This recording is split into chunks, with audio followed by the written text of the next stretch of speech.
ადმინისტრატიული ჩართულობის ცენტრში წყლისა და კანალიზაციის ქსელის რეაბილიტაციის მესამე ეტაპის პროექტის განხილვა გაიმართა. მესამე ეტაპზე სისტემის რეაბილიტაცია თამარის დასახლებას, ბარცხანას, ბონიგოროდოკისა და ჭაობის დასახლებას მოიცავს. ბათუმის მერიის წარმომადგენელთა თქმით, მესამე ფაზაში დაბა ჩაქვის ტერიტორიაზე 2 მობილური გამწმენდი ნაგებობისა და 1 აბზის მშენებლობა იგეგმება. ჩაქვსა და მახინჯაურში აშენდება 2 წყლის სამარაგე რეზერვუარი. თამარის დასახლებაში კი 2 წყალანირების სატუმბი სადგური. მესამე ფაზაშივე იგეგმება მრავალსართულიანი სახლების ინდივიდუალური გამრიცხველიანება და შიდა სისტემების შეცვლა.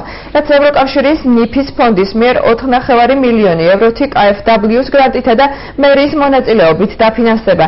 მესამე ფაზის სამუშაოები KfW-ს 20 მილიონიანი სესხით გრანტითა და ადგილობრივი ბიუჯეტის თანადაფინანსებით განხორციელდება.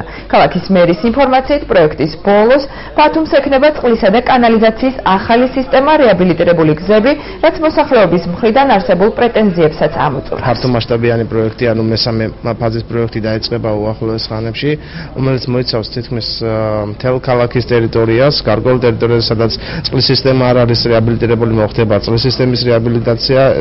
ესუბნები არის ანგისის ტერიტორია, ბონიგოროდოკი, ზემოგოროდოკი, ბარცხანის გარკვეული ნაწილი, ბენზეს ტერიტორია, ჩაქვი, მახინჯაურის ტერიტორია. ასევე წყალანირების სისტემის რეაბილიტაცია მოხდება ჭაობის ჭაობის ტერიტორიაზე, ანუ ქალაქის მესამე ზონაში. დღეს იტყორება აღმაშენებლის ქუჩაც და ტაბიძის ქუჩაც.